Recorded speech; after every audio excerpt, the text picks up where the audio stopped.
All right, everyone. Sorry we had a little bit of a hiccup there. Let us know in the chat if you can hear us or not. We had a little bit of a technical difficulty there for sure, and apologize about that. So just give us a see if you can hear us or not. We're getting ready to open up the chat room, so I'm not sure. Hang on 1 second. We'll be right there.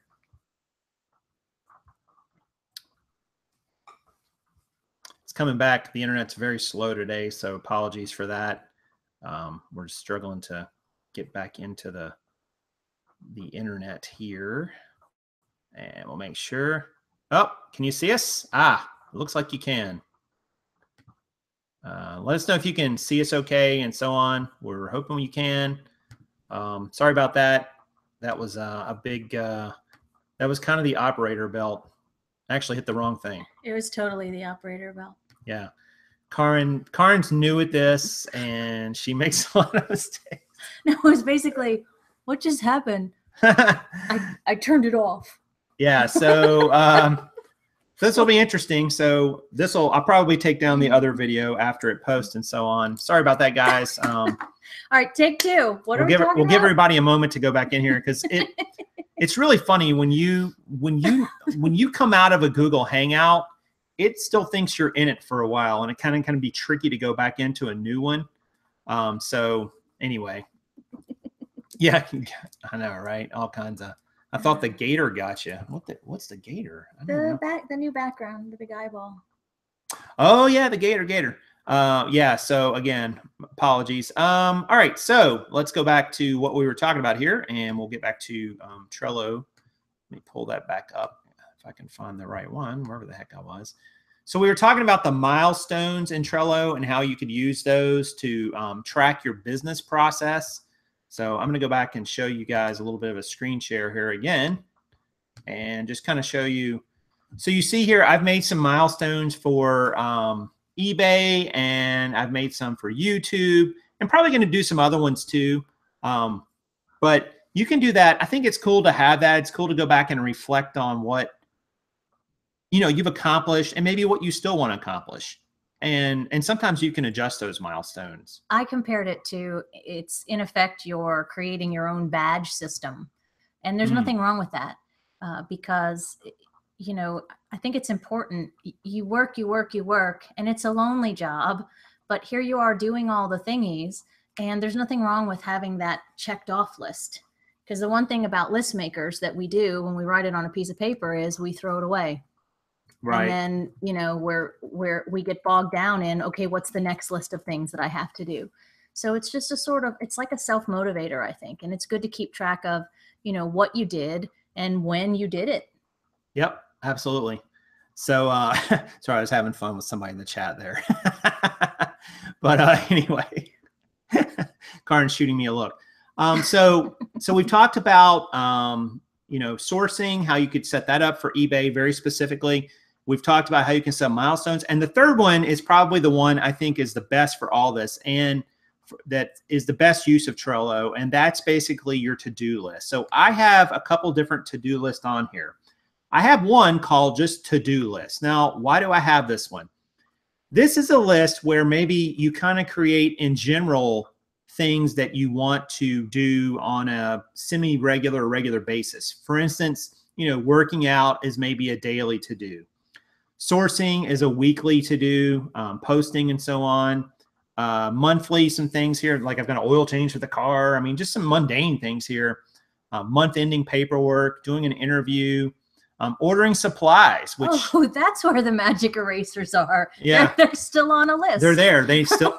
But you know what? I know they need to be ordered. It's a to-do list. I just have not. Here's the thing. I have not assigned those a date. So let's make Karen happy here. And I'm going to go into magic erasers, and I'm going to move it to a date. Here's what's cool about this. So I need to order magic erasers. So I'm going to move this, and I'm going to move it to my weekly to-do list. And I'll show you why here in a moment. No, you are not. And I'm going to move it to a date. I'm going to move it to Friday. So that now is going to get moved, and you can even change the position 1 through 7. 7 will be the last one, the furthest down the list, and I'm going to move it. Now you see it disappeared from here, and just your remaining to-dos are there. So if we go back over to the weekly to-do list, which I think is the heart and soul of this program, we will see that on Friday, magic erasers is now here. So now I know I need to order magic erasers on that date. Now, you might want to make it more, a little bit, not quite that descriptive. Like you might want to say, all right, I'm going to order supplies on Friday. And the supply list might have magic erasers, leather honey, you know, packing supplies, tape, whatever it is you need. But the weekly to-do, this is actually my to-do list for each day. All right. So I've got some daily things on here. I've got some things that happen once a week, like listing, and this should say minimum 10 items a day is part of it. And I haven't updated this completely from yesterday, but here's the video we're doing right here. And this has got, if you go in here, this has actually got a whole big long list of things I wanted to cover with this and so on with the video today. Oh, look at that. Yep. This has got, you know, process and ship orders. Sourcing is usually Thursday, at least, is a sourcing day. Sometimes it's 2 or 3 days a week, just depending. Developing some interview questions from an interview I'm going to do. And then Friday's got some more things like another show, which I don't have the topic in here for that yet, and so on. Cool thing is, going back to kind of the badge system, oops, I don't want to go off that. When you get done, you can move the item over here to your weekly done list. All right. So that allows you to see what you've gotten done already and what you still have to get done.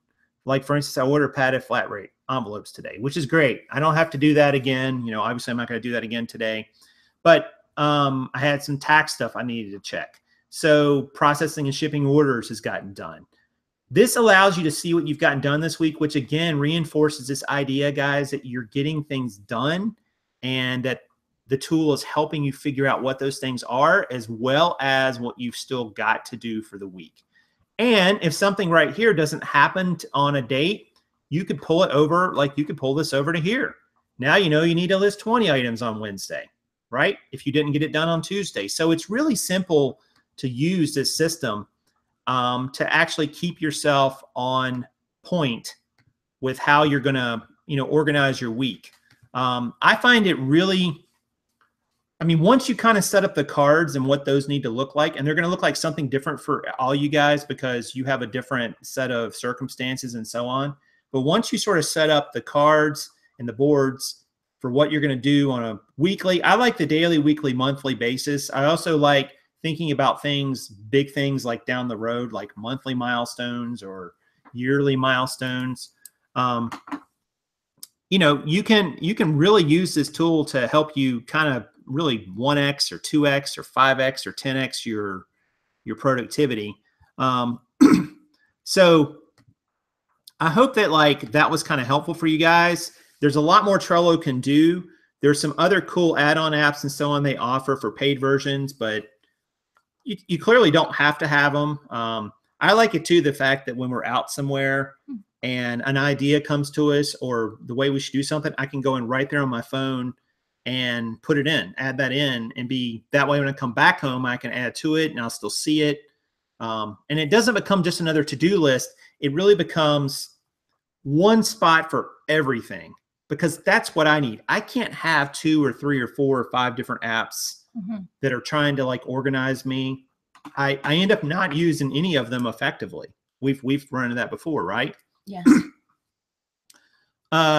So if you guys have questions about that, please ask them now. I'm definitely not an expert on it, but I'll answer what I know. What about Adam's question about incorporating it with your Apple Calendar?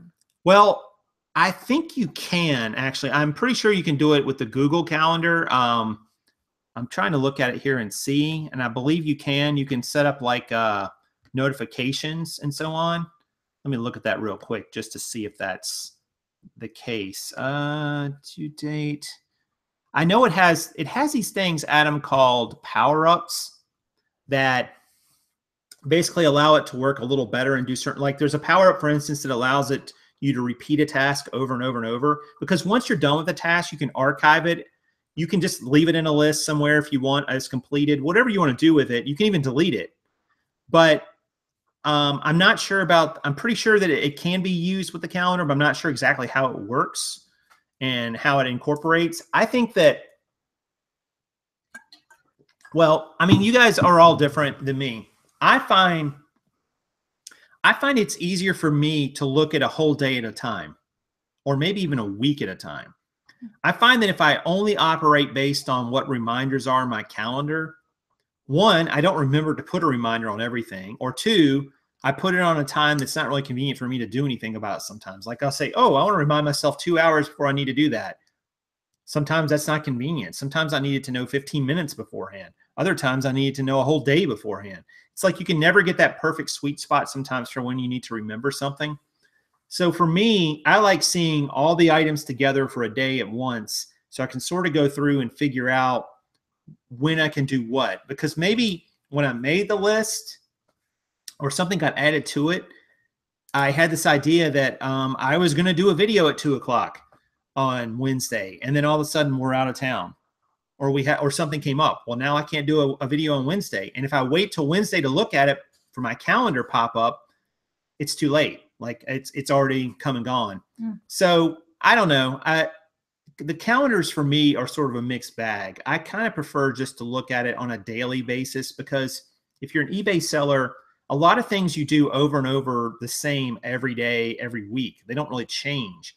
But what does change are your accountability to like certain goals. If you say, hey, I'm going to list 50 items this week, and it's Thursday and you've only listed 7, and you don't know that, you can't really very easily think, oh, well, I still got, how many do I have left? 43. I mean, you're not going to necessarily know that.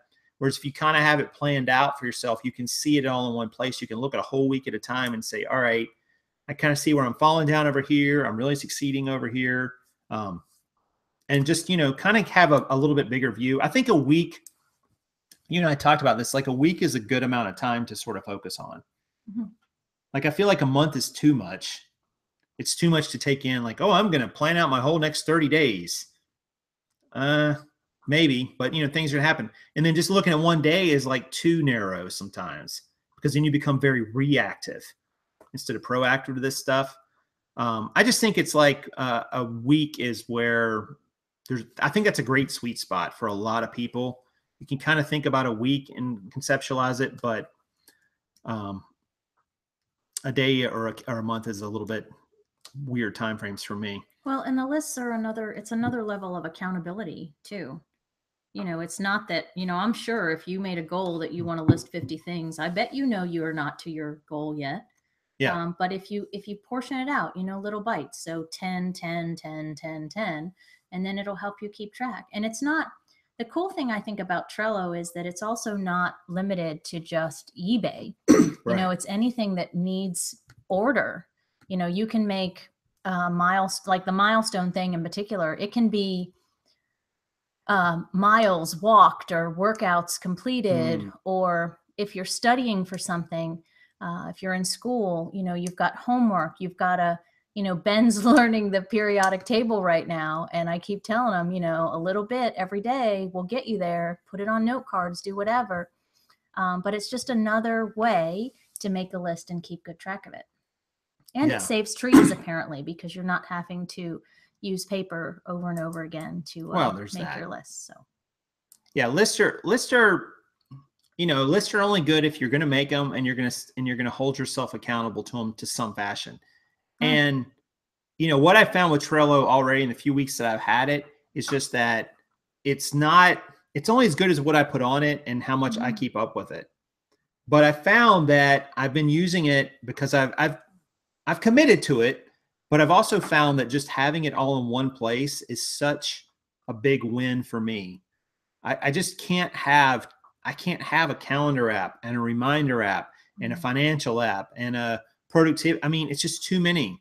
It's just got to be all in one place for me, because I'll forget to look somewhere and then I'll forget something. So it's just easier to have something where you can go in and kind of create it on your own, structure it on your own, make it something that means something to you and not just, you're restricted by what the app's creator has done.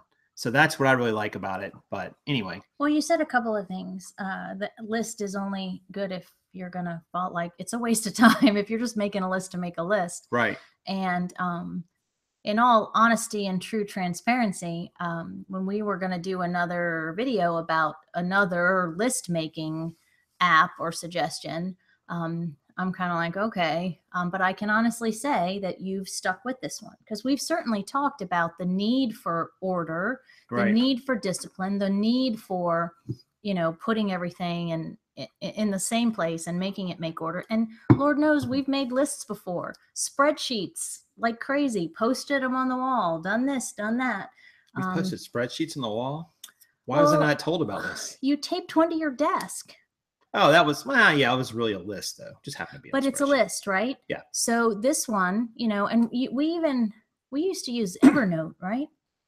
Yeah, nothing wrong with Evernote. I still use it for certain things. Yeah, you kind of have to, because Evernote syncs with that cool scan app, which is really neat.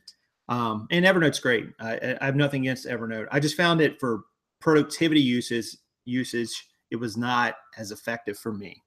I wasn't able to use it the same way I thought I was going to be able to. But, you know, I just, how many of you guys are using some sort of app or service or web page? You know, just a virtual show of hands here. And even if you're watching this afterwards, you know, I just think that, like, you know, and you go through these systems, and I get it. And it's not like there's a magic to any one system. It's not like Trello is going to magically solve all your problems either. But I think that if you don't commit to some sort of system of keeping organized and keeping yourself on track, you're going to be off track, and you're not going to be as organized as you think you are. It's just inevitable. I mean, life happens. You end up becoming reactive instead of proactive, and things derail you. You know, I had a friend of mine today who called and left me a voicemail saying, hey, I needed these numbers about some things they want me to sell for them. And I'm like, I put it on the app. I put it in Trello, and I'm like, I need to do this. Like, it's important. It's not, but you know, it's not like I can just say, oh, well, I'll just blow that off and never worry about it, or I'll get to that when I get to it. I would have forgotten about it by tomorrow if I hadn't put it on the list, you know, and I hadn't put it somewhere and said, all right, I got to do this. This is important. Well, and in the interest of a true unboxing and going through and using it, it seems to be not very cumbersome. It seems to be user friendly. Yeah. And it seems to do what you need and want it to do, right? Right. So, you know, if you guys are interested in something like that, try it. If it doesn't work for you, you're not going to hurt our feelings. But it seems to do the trick for, you know, someone who's tried all kinds of ways to keep track of lists and dates and things. Yeah. And you can make it your own. Like I said, you can put your grocery list on it if you want to. Sure. I mean, there's no limit to, and I bet if you give me let me sign in there, I'll come up with some interesting ways to use it. But, you know, the sky's the limit. If you can make a list or make if you can think it, you can make it so. There's all kind of different options in it, is what I'm saying. That brings up a good point. What you mentioned, I was just thinking when you were talking, is that you can add people. That's the cool thing about it. If you want to use it as a project management tool, you can add people to a board. And then they're a user. They can go in and they can add things. They can manipulate things. They can, you know, there's different permissions and so on. So if you've got, you know, a project or a task that you're working on with another person, or maybe 2 or 3 other people, that's a great tool to use. You can also go in there and put in photos. You can attach it to video. You can attach videos to these cards. You can link the things in Google Drive. Somebody was asking about cloud backup. I'm not sure if it backs up to the cloud, but probably, I'm betting it does. Or if not, it probably backs up to their own cloud. But I think a lot of it is just that, you know, it's not complicated, honestly. And when you really look at it, it's very simple. And someone said that earlier. They said, you know, it's got to be simple or I won't use it. I'm kind of the same way, believe it or not. It's probably hard for some of you to believe that about me. I don't like overly complicated apps or planning tools or anything like that. Like, that drives me nuts. I get lost in all those little details, and I'm like, this is just not, you know, going to work. So to me, the simpler, the better. And it needs to be simple, but also it needs to be effective and it needs to work.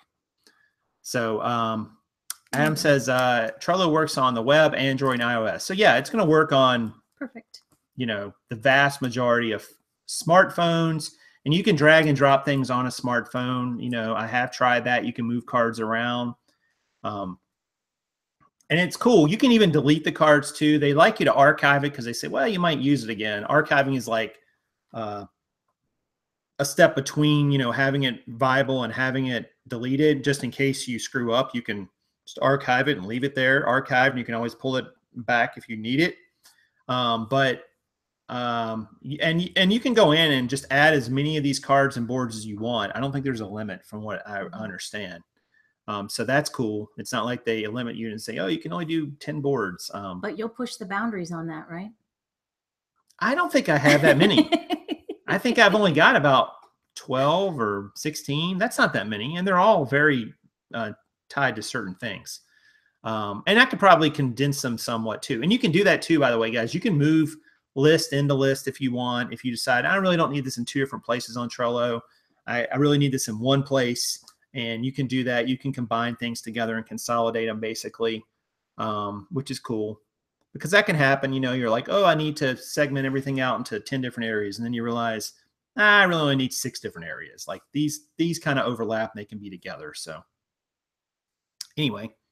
All right. So what else we got here there, Jubilee? You wanted to talk about what else is on the list? Is it time for the update on the wetsuit? Oh, yes. So Karin is very proud. Let me pull up the photo. So maybe you guys, oh, yay, we're going to do a screen share. So maybe you guys can remember everyday specifics and circumstance of everything that you buy. I can't. However, this thing, well, I can remember most of them, but this specific thing, like I can tell you like all about the moment I found it. It was the first time we took our friend Luke to the outlets here in Charlotte. And it was beautiful. It was a Monday morning. We got there right as they opened, and there weren't a lot of people there. And, you know, he's doing his thing. Jason's over here doing his. And I spot this wetsuit. And I know what it is. I used to scuba dive when I was younger. And I felt the neoprene, and I was like, huh. And then, you know, as you're looking at something, oh, it has a tag on it. New with tags, right? I kid you guys not. I grabbed it up and paraded around the outlet store doing a happy dance. Woo, woo, look what I found. It was very braggy. But very braggy. I don't think that's a word. Well, in this braggadocious, is that a word? It is. Braggalicious. But anyway, so it was just very like in your face, Henson. But I had this wetsuit. You just called out Luke. I did. But that's how you screen share it, show them. So that's how I remember the instant that we sold this. Well, it's been a while. It's been like 120 days or something. Yeah, about 4 months. But look, it's sold, and it sold overseas. So hopefully it's not coming back. Yeah. But it was brand new with tags. And I think by the poundage, what did we decide? We paid like $2-3 for it? No, it was more than that. We paid like $7, I think. I thought you said it was less. It was less than 3 pounds. It was kind of heavy. Oh, it was 3 between pounds. 2 and 3 pounds. So, yep. So there you go. So we didn't pay very much. And then they had to pay to ship it. And yeah, it actually went overseas, which is pretty cool. So, you know, anything that's like a specialty item like that, there's almost always a market, especially if it's new. Because when we got it, I thought, you know, it should sell for good money, but it might sit here a while. And it did. I mean, it sat for 4 months, but in that particular ones, it's an off brand. It's not like one of the major brands of the neoprene shorty suits in particular. Right. And that one, I'm pretty sure that make and model they don't make anymore. So we're just happy that it's on its way somewhere. Yeah. Yeah. I think that, you know, that was one of those situations where it was just sort of a no-brainer to pick it up and just wait for it to sell. And it did. And it made great profit. It did. Probably about $55 or so would have been the net on that, we figured out. And the person's getting a brand new suit. And I don't think they actually make this one anymore. No, that's what I just said. Is that what you said? Yeah, oh, you did say that? Okay, I wasn't sure if you said that. So that was kind of interesting because, you know, anytime you find something that's no longer made, you've got a great potential item to sell because people can't get it, especially if it's new. So always check for items, I think, that are new and have and are not, you know, not being produced anymore. I think that's always a no-brainer. So Drinks, energy drinks. Energy drinks for everyone. This round's on me, Hank. You really buying energy drinks for everyone? Well, it sounds good, doesn't it? Well, it does. I just made $55. She made $55. I did. You think anybody? How much did you pay for that wetsuit? Blood, sweat, and tears every single day of my life. Okay. Yo. Yeah. Blood, sweat, and tears doesn't pay the power bill. Well, this is. I'm just teasing her. I'm just teasing. Yeah, but always keep a lookout for items like that, guys. You definitely can find a lot of a great. Well, and if you're able to look up comps in the moment on your phone, or do so. But if you can't, you know, as you do this longer and longer, you're going to have to rely on your gut. And, you know, we've talked about that, where certain jean brands or new shoe brands, or more so styles on shoe brands that come up, you just have to go based on, you know, and if just because it's new with tags, that's a whole nother topic for a whole nother show. Just because it's new with tags doesn't mean it's going to be awesome. So just be a little careful with that. We got lucky in this instance. So we did. We'll take it. We did. So I hope you guys got a lot out of the Trello presentation. I'm sorry for the technical difficulty. Both Trello. Yeah, I'll try to mend this one together, but Trello is a great tool, and I highly recommend you guys at least check it out. See if you like it. It's just Trello.com, so it's not a complicated website. And I hope that it'll be as useful to you as it's been to me. Well, and come back and visit. And if you come up with a different way to use it that works for you, like a sort of out-of-the-box idea, post it. I mean, we'd love to know what you guys are doing with it too, because, you know, we like using things differently than they were intended. That's for sure. All right, guys, that's going to do it for now. So check out the links down below and consider subscribing to the page. I am Prof Sales. And I'm Karin. Saying good sales to you.